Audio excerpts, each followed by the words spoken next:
Hello, we are presenting our research today titled Judge This Shirt by Its Cover, an analysis of slogan t-shirts worn by Black women millennials for social equity. My name is Thais Matthews, and I'm a PhD student at Cornell University studying fiber science and apparel design. My co-author is Kelly Reddy Best, Associate Professor in Apparel Merchandising and Design, and Director and Curator at the Textiles and Clothing Museum at Iowa State University. Slogan t-shirts enable wearers to communicate powerful messaging through overt representation of one's loyalties, opinions, and/or affiliations. The variety of styles, affordability, and uniqueness of slogan t-shirts allows individuals to express opinions on various political and societal issues. Slogan t-shirts are often central to the messaging of social movements. For example, punks in the mid 21st century London scene wore t-shirts with satiric imagery of the Queen.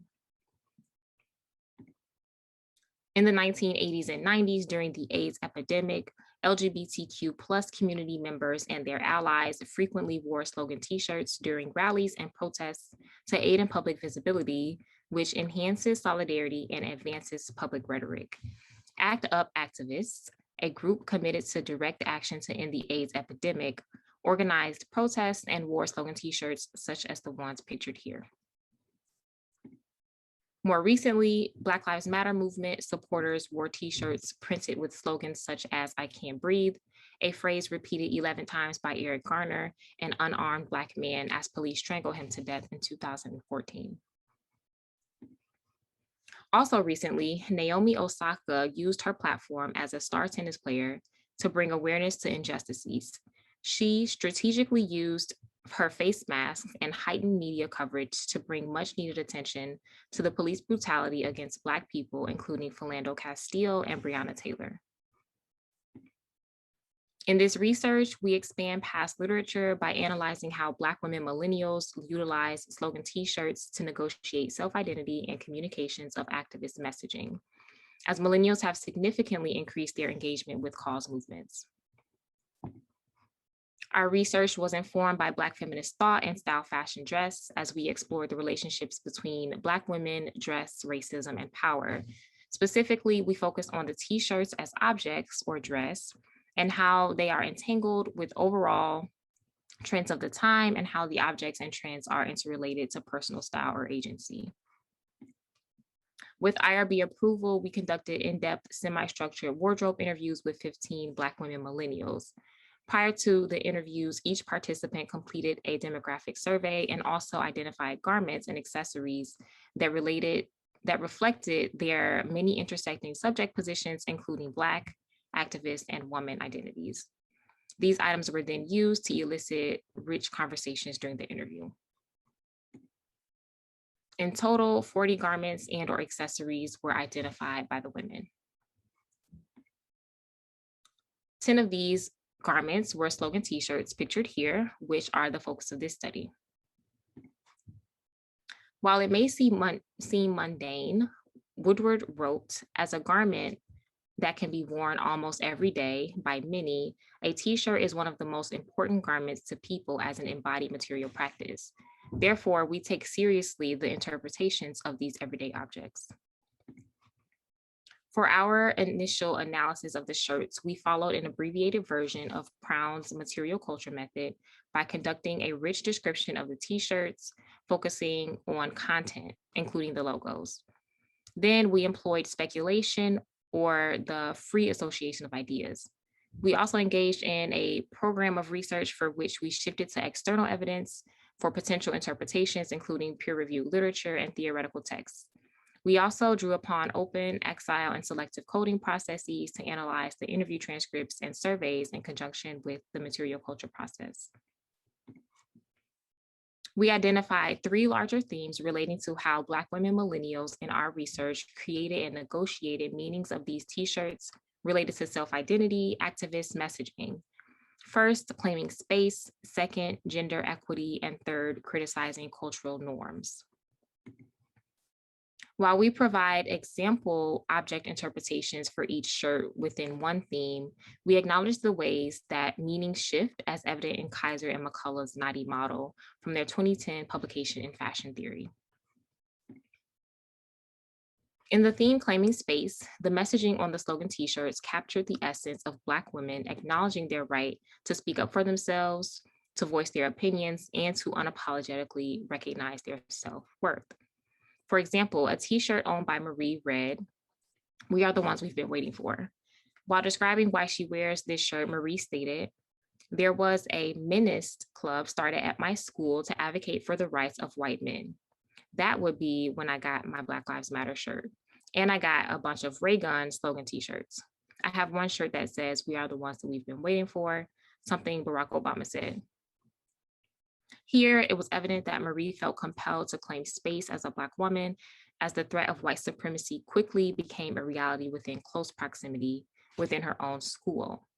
The Barack Obama quote on the slogan t-shirt represents the ways that Obama claimed his own space as the first and only Black president of the United States from 2009 to 2017. Here, the space is connected to embodying, gaining, and asserting power and authority, and rejecting long histories of oppression. Marie took control of her mental space in addition to the physical space around her body when she witnessed the rising of white supremacy in her school, a space that should be marked with safety. However, this shirt does have complicated entanglements. The shirt's aesthetic represents a larger trend in the Midwest of slogan t-shirts with an all caps font, almost immediately recognizable as Raygun.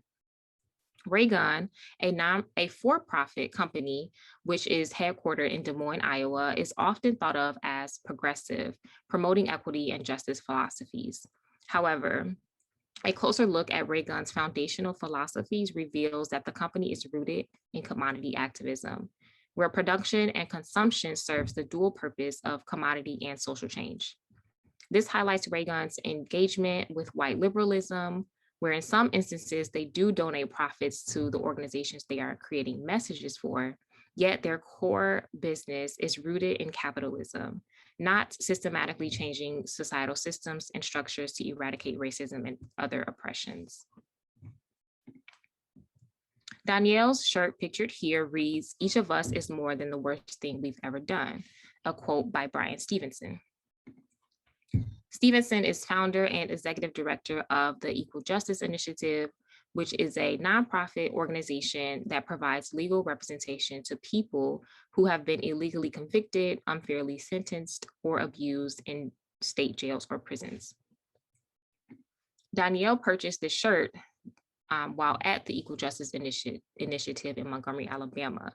She explained one experience wearing this shirt when she said, "I wear this all the time on and off campus. For me, this one is more so not about culture, but about history.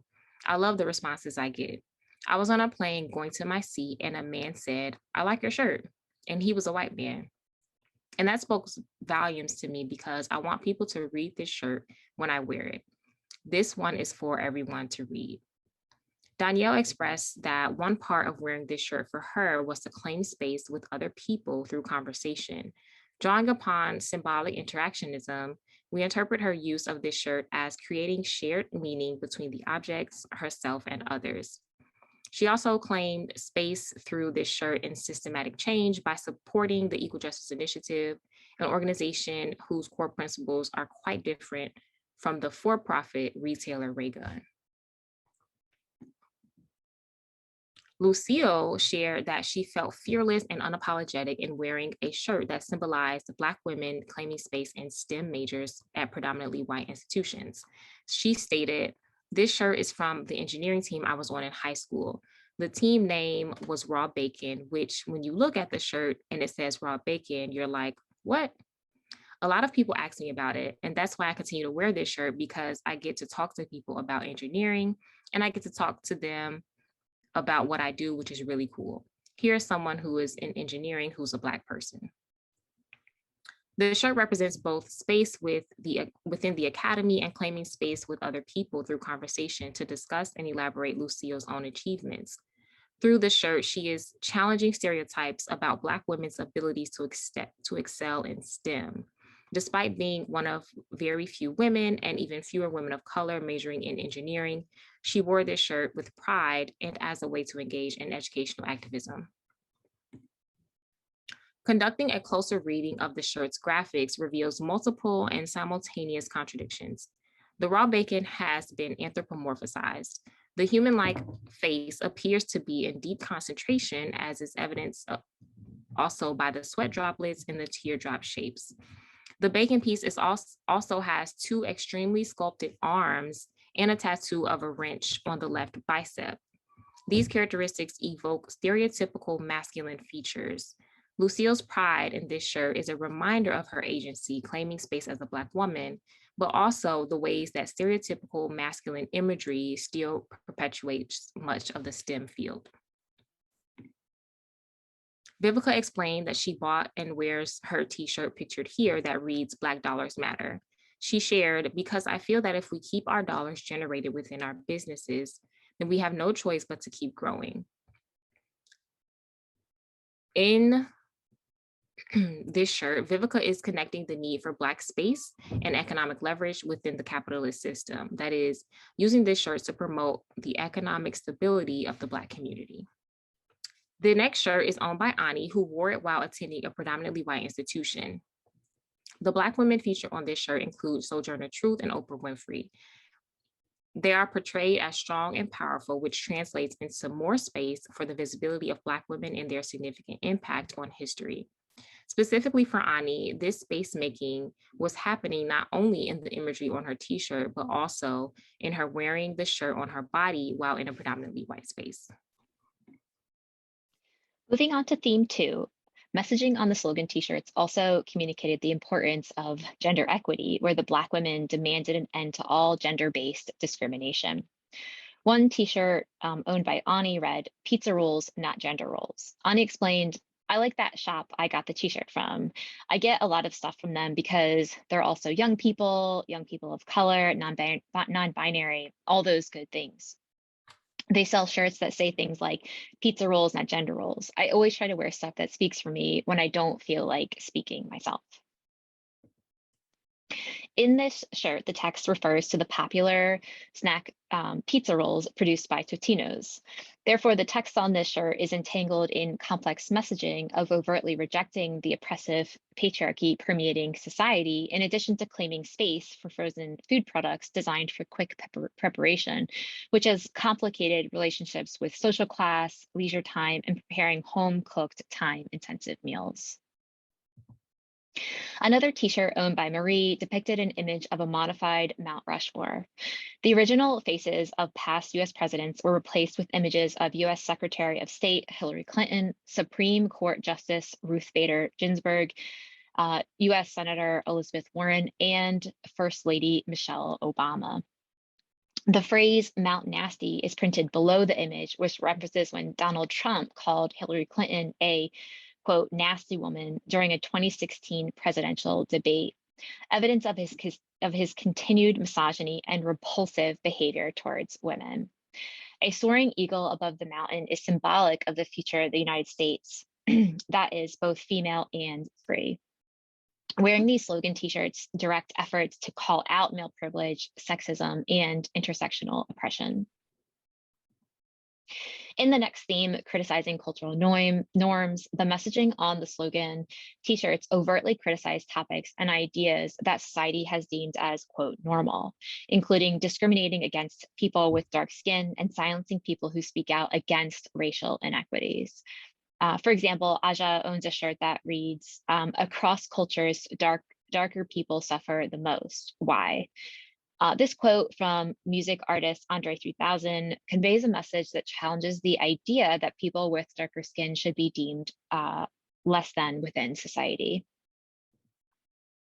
Similarly, Aja owns another shirt by Nike that reads "Equality," part of the 2018 Colin Kaepernick campaign that called for an end to police brutality against people of color. There was much controversy around Kaepernick and his agency in partnering with the global corporation Nike to promote equity and justice. The juxtaposition of Nike and equality, and both Aja and Kaepernick overtly criticizing cultural norms through actions on the football field, and the action of promoting these philosophies on a predominantly white campus, highlight the ways they used Nike's global multi-billion-dollar platform to reclaim space, promote equity philosophies, and criticize police brutality. Through a thematic and object-based analysis, we examined the various ways in which Black women millennials used slogan t-shirts to negotiate self-identity and communications of activist messaging with consideration of styling, fashioning, dressing. Despite the mundane nature of the t-shirt, our work highlights the ways that slogan t-shirts are significant in overtly expressing one's subject positions and opinions on politics in modern contexts. The shirt is used to make meaning and communicate messages to those around the t-shirt. And as Ani stated, she let the shirt literally speak for her when she did not feel like it.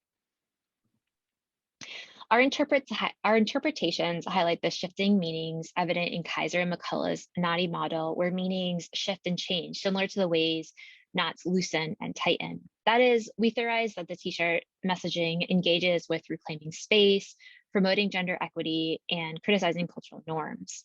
The t-shirts facilitate claiming multiple and fluid spaces, such as cognitive space, physical space around the body, space and interactions with others through dialogue, and spaces of power and authority. The women were also attuned to intersectional issues and gave significant attention to promoting gender equity with intersections of social class. 2, they criticized cultural norms.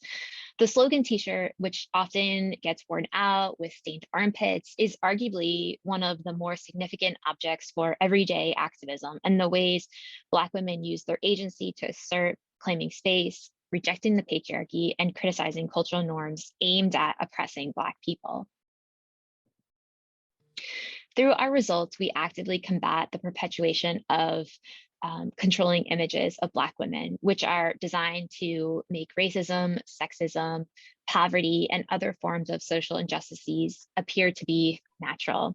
We created space for Black women to have agency, freely and define the self, despite the complexities entangled with fashion, activism, object, trends, and agency. There are certainly potential implications to apparel producers where small scale and larger brands or organizations could utilize these findings to design garments that meet Black women millennial consumer needs.